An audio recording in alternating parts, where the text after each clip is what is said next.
Good evening. Welcome to the regularly scheduled meeting of the City of Kettering Planning Commission for Monday, October 21st, 2024. I would like to take this opportunity to thank the Miami Valley Cable Council for televising and taping tonight's meeting for rebroadcast on Channel 6 and streaming live over the internet at mvcc.net.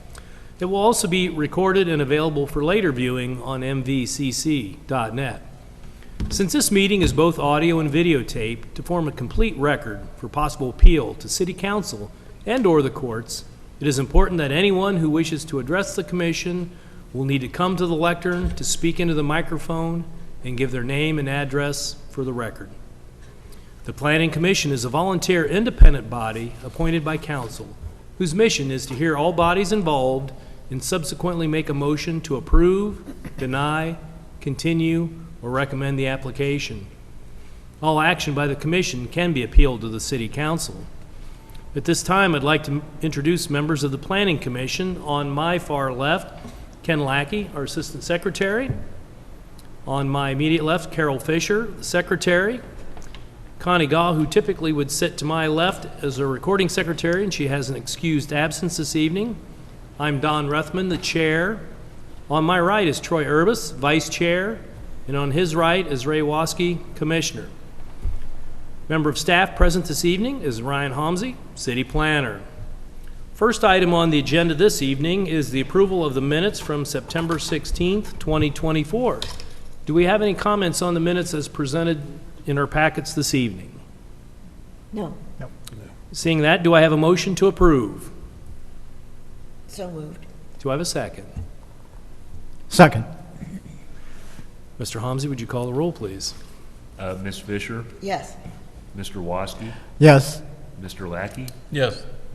Mr. Urbis, Yes. and Mr. Rethman. Yes.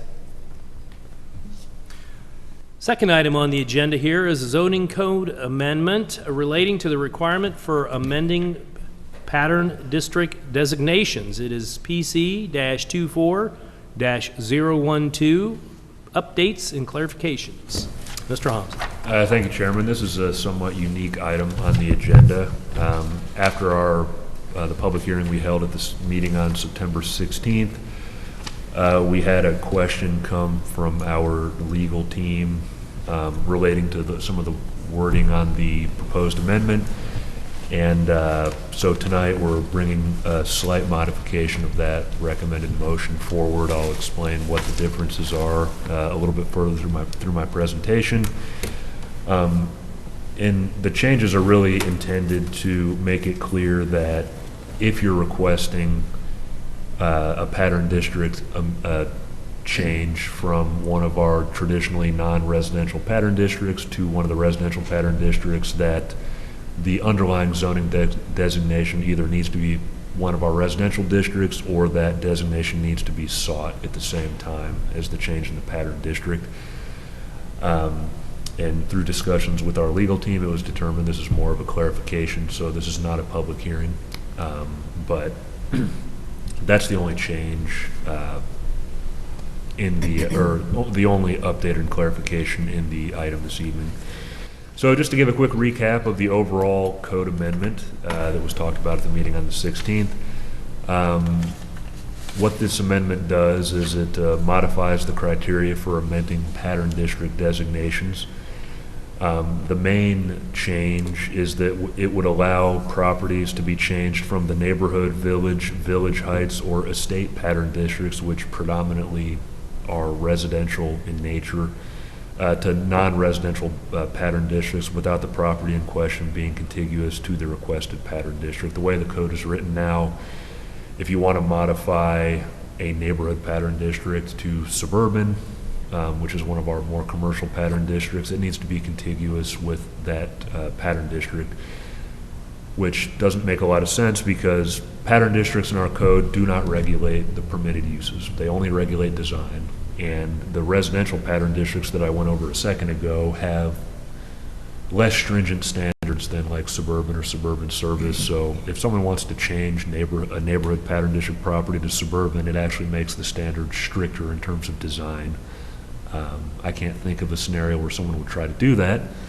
unless you have a property like, again, like an old school or a church that is on a busy thoroughfare that might convert to a use that might not be educational or it might not be permitted in that zoning district. If they want to rezone it, they would also need to change the pattern district, and the way our code's written today would make that very difficult to do. This amendment also creates extra criteria for requests to reclassify land in our neighborhood center and town center pattern districts, because right now we don't have any specific language outside of the standard. The request needs to comply with the comprehensive plan. And again, all those changes were in the original amendment that we talked about on September 16th. This amendment also creates definitions for commercial node and walkability. These, the recommended definition text is not being changed as a part of the discussion tonight, but I just want to give a recap. Commercial node, that would be defined as areas where commercial activity is concentrated, often located at or near the intersection of high traffic roadways and take access from such roadways. And then walkability is a measure of the quality of the local built, natural, and social environment for supporting walking and other human-powered modes of transportation. Walkability is evaluated according to the following criteria: the degree to which amenities and infrastructure that support and ease such activities are provided. Example amenities and infrastructure include, but are not limited to, sidewalks, walking paths, bike lanes, sharrows, and other biking signage, benches, street trees, and landscape elements, and buildings close to the street. Number two, the degree to which infrastructure and programming that support and promote the safety of such activities are provided. Examples of such infrastructure and programming include, but are not limited to, crosswalks, separated bike lanes, signage, pedestrian-oriented design, and the degree to which the surrounding area is comprised of a density of destinations, and that's defined as the number of households and non-residential uses within a 10-minute walk of one another. This slide actually highlights the clarifications recommended as a part of this amendment that we're talking about tonight. The text below, the black text is what's in the zoning code today. The red striped through or underlined text are the recommended changes, and the text that is highlighted are the recommended clarifications and updates that are on the agenda this evening. So in that first section, we added neighborhood center. If you're requesting a change from suburban center, suburban service, suburban business, we recommended to include neighborhood center, industrial or light industrial pattern districts to village heights, village, neighborhood, or estate pattern districts. That no such change shall be recommended by the Planning Commission unless, which we included in the last meeting, the current or most recent use of the property in question is or was single or 2-unit residential. The addition is the zoning classification of the property in question is residential, and that would be R1, R2, R3, R4, REA, or REB, or such zoning classifications being sought concurrently with the requested pattern district change. Those are the two clarifications. Everything else is exactly the same. So, staff does have a recommendation. But before I get to that, I would be happy to answer any questions. Any questions for Mr. Homsey? I have none. I don't have anything. Yeah, have one. Mr. Waskey. Mr. Holmesy, what is a sharrow? I've forgotten. Oh, that's a, trying to think. Have you been to Gentilly Park yet? The new park they built north of Peach Orchard? Yeah. Did you, when you enter that park, the Maddox, that road, as you get close to the actual entrance to the park, there are these stamps on the road, on the asphalt, that it looks like a couple arrows with a bike symbol on it. Those are sharrows. Oh, okay. And they're normally intended to be put on roads that often have street parking, because they're usually put in a location where if you're riding your bike and you stay in line with the sharrows, you should be far enough from a vehicle parking correctly on the side of the street where if they open their door won't hit you. Okay. So they're intended to let people know bicycles are here, They're also intended usually to let cyclists know, here's where you should ride if you want to avoid getting doored by a car. Okay. Okay, thank you.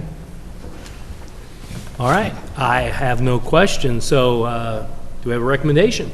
Yes. Your recommendation is that, first, the motion made and the staff recommends approval, and as a part of that, we recommend that these following two actions be taken.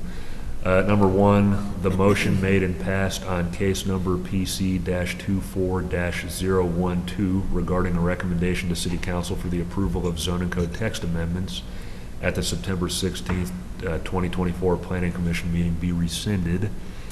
And number two, the applicant's request for a recommendation to City Council for approval of zoning code text amendments to the City of Kettering zoning code as presented in the staff report incorporated herein be approved.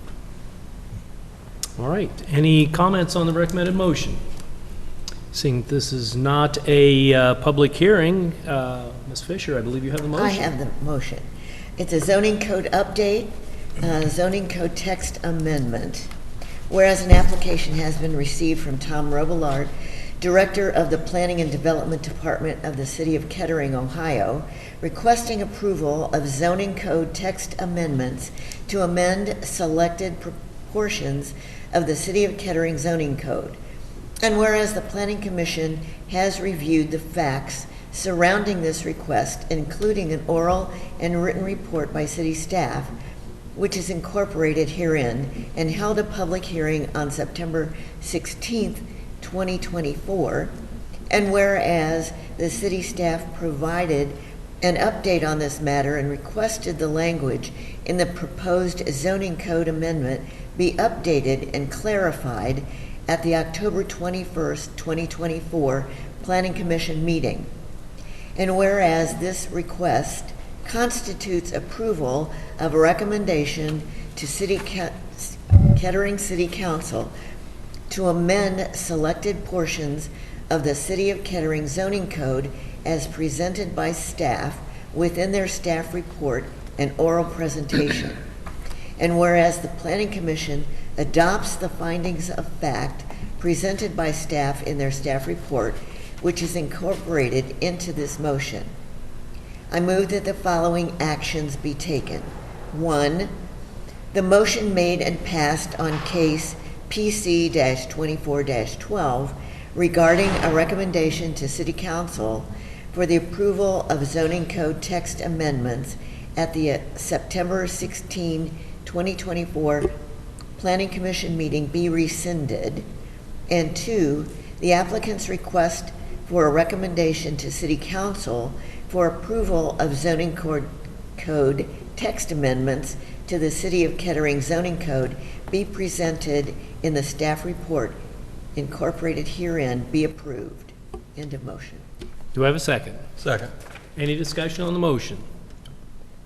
Call the roll, Mr. Homsey. Ms. Fisher? Yes. Mr. Lackey? Yes. Mr. Waske? Yes. Mr. Urbis? Yes. And Mr. Rethman? Yes.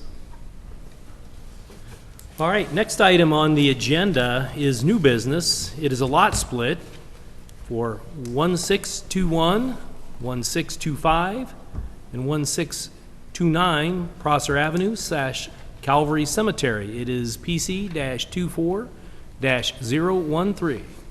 Mr. Homsey.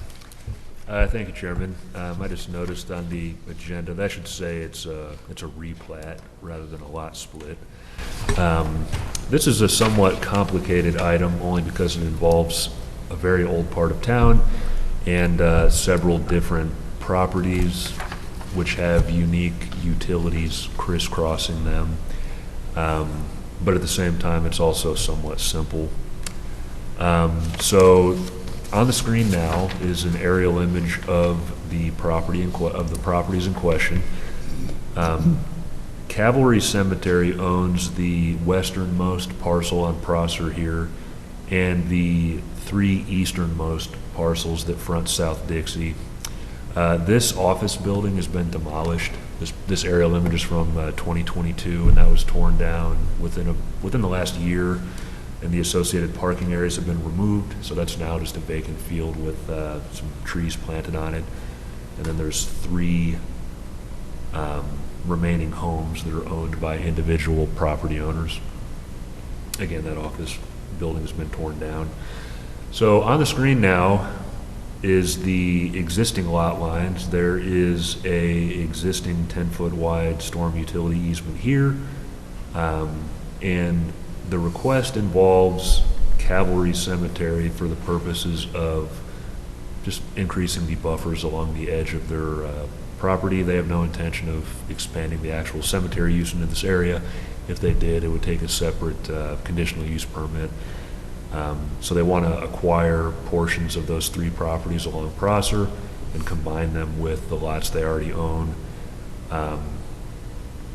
And I already mentioned the utilities being somewhat unique. On this screen now, the green lines are the storm sewers that are buried. And then you can't really see it very well, but there's a brown sanitary sewer line that runs kind of along the western edge of 1629 Prosser. Both Montgomery County Environmental Services and Kettering's Engineering Department requested that their respective pieces of infrastructure be placed within utility easements. So one of the recommended conditions is that the engineer place those items in the easements as requested by County Environmental Services and the City of Kettering Engineering Department. Here's the actual record plan. Again, there's the existing lot lines, there's the proposed lot lines, and there are a few comments that staff, and this will be more legible in a second, on the record plan that staff has. The first is add the sanitary sewer easement over the existing sanitary sewer line as requested by Montgomery County Environmental Services. Add easements over the storm sewer infrastructure as requested by Kettering's Engineering Department.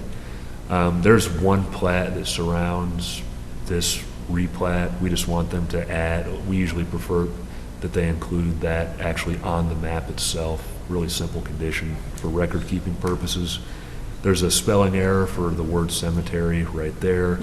And then finally, they need to certify the plat, which is always done when the final Mylar comes in.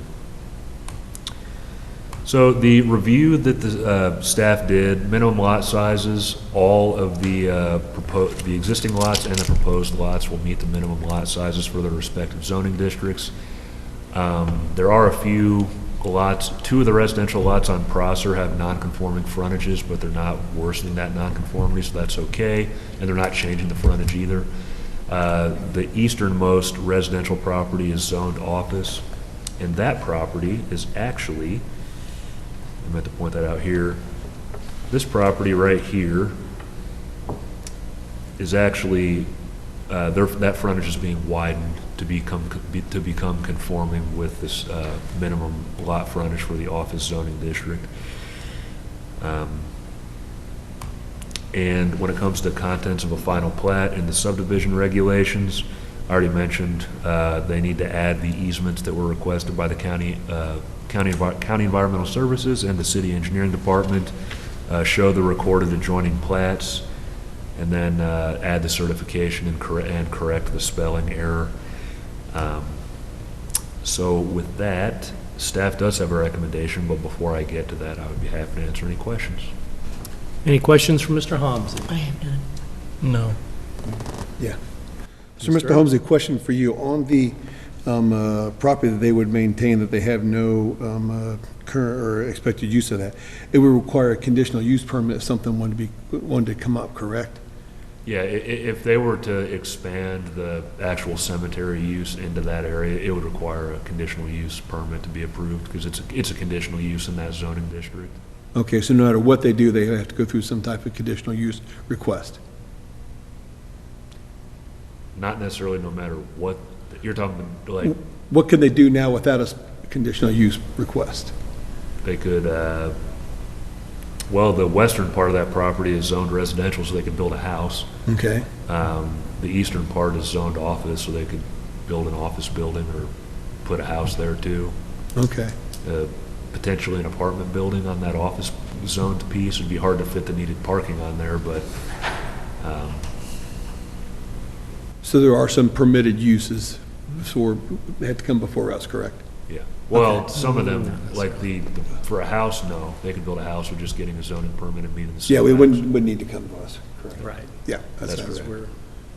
Okay. But if they wanted to do like a more intense use, there's a good chance they would need a conditional use approval. And the residentially zoned part of that property, not a lot can go there. It's zoned R2, so I believe it would be big enough for a duplex, but it wouldn't be like a intense use without a conditional use approval. Okay, good enough, answer my question, thank you. I have no questions. If the applicant's here, and if you have anything you'd like to say to address the commission, you're welcome to at this point. Not required. We just ask that you give your name and address for the record. I'll be very brief. Thank you, ladies and gentlemen. My name is Bill Frapwell. I'm at 400 Hathaway Road in Oakwood. I'm a lawyer, but I'm not here as a lawyer tonight. I'm here as a Board of Trustees member. At this time, we are just trying to perhaps gain control of our fate by buying the rear portions of these lots. We have also entered into rights of first refusal that when those owners at some point in the future decide they want to sell, they will come to us first. So our desire would be that at some point in the near future or the far future, we would own all three of those parcels. And at this point, we don't have any plans to do anything except keep it grassed over. Yeah. We're not going to build anything, and there's no development plans at all. Okay. Thank you. Any questions for the applicant? No, thank you. Thank you. May I say one more thing? Oh, you may say as much as you would like. Briefly. I want to thank Mr. Hamzi and his office. I knew when we were coming out here to start this project that it's not just a typical lot split. And he has been gracious, he's been patient, he's been knowledgeable, and he's just been really good to deal with. So I want you all as the Planning Commission to know that he's been a real good asset to the city of Kettering in dealing with us, and we're most appreciative. All right. I'm Thank glad you. to hear that. Thanks. All right. So, recommendation. Yes, the staff recommendation is that the Planning Commission approve the record plan case number PC-24-013 with the following conditions, and these must be met prior to the provision of Planning Commission signatures. The first is that the easements requested by Montgomery County Environmental Services and Kettering's Engineering Department be added to the final Mylar. The staff comments included on attachments E and F incorporated herein be addressed and the necessary corrections made, and those were all the changes in the blue boxes that I pointed out. And number 3, the plat drawing be sealed by the surveyor. All right. Since this is not a public hearing, and I guess any questions on the recommendation? None. All right. Mr. Urbis. All right. I move that the processor Calvary replat, whereas an application has been received from James F. Cannon, agent of the property owner of 2211 South Dixie Drive, Dayton, Ohio 45409, requesting approval of a record plan encompassing a total area of 1.6841 acres that replats the properties at 2211 South Dixie Drive and 1619, 1625, 1629, and 1635 Prosser Avenue, and whereas this replat would combine all of 1635 Prosser Avenue and 2211 South Dixie Drive with portions of 1619, 1625, and 1629 Prosser Avenue, creating a single lot measuring 1.1101 acres in size, while the remaining 0.574 acres would encompass the 3 lots at 1619, 1625, and 1629 Prosser Avenue, and whereas this request constitute approval of a final record plan for the newly described lots, and whereas the Planning Commission has reviewed the facts surrounding this request, including an oral and written report by city staff, which is incorporated herein. I move that the applicant's request for approval of a final record plan for the Prosser Calvary plat be approved with the following conditions, which must be met prior to the provision of the Planning Commission signatures on the final record plan. 1, the easements requested by Montgomery County Environmental Services and Kettering's Engineering Department be added to the final Mylar. 2, the staff comments included on attachments E and F incorporated herein be addressed and the necessary corrections made. And 3, the plat drawing be sealed by the surveyor. End of motion. Do I have a second? Second. Any comments on the motion? Call the roll, Mr. Homsey? Mr. Urbis, Yes? Mr. Woski, Yes. Ms. Fisher, Yes. Mr. Lackey, Yes. Mr. Rethman. Yes. All right, next item on the agenda, item number 4, is audience participation for any items not on the agenda. If there's anyone in the office who wishes to address the commission on items not included on the agenda, now is your opportunity. Seeing as that no one is coming forward, other business, signing of plats, We have none. communications and reports. The only one that I have, a quick update on the comprehensive plan update. We are putting together the steering committee as a part of that process. Thank you for Mr. Rethman and Mr. Urbis for volunteering to be a part of that. We're hoping to have more information to be forthcoming once that group is put together. On November 6th, the consultant's coming into town for a tour. If you have any, we're probably going to put together a list of places we want to take them and show them in the community. If you have any ideas or areas of particular interest that you want to include in that tour, just let us know. And Okay. that goes for the people watching. All right. And that's all I have. Okay. Planning Commission comments. Mr. None? I have none. Okay. I have none, other than it's good to hear when, shout out for our, the staff when they're doing a good job. So we're glad that they're doing a good job. Yes, Thank you, Mr. And Holmes. one comment I meant to have, Mr. Urbis, the number of addresses on that record plan, that was impressive. I wouldn't have been able to read that without I practiced all afternoon. really Thank you, Mr. really Rhodes. messing it up. All right, so I have no additional comments. At this point, we will adjourn this regularly scheduled meeting of the City of Kettering Planning Commission for October 21st, 2024 at about 7:28 p.m. until our next regularly scheduled meeting.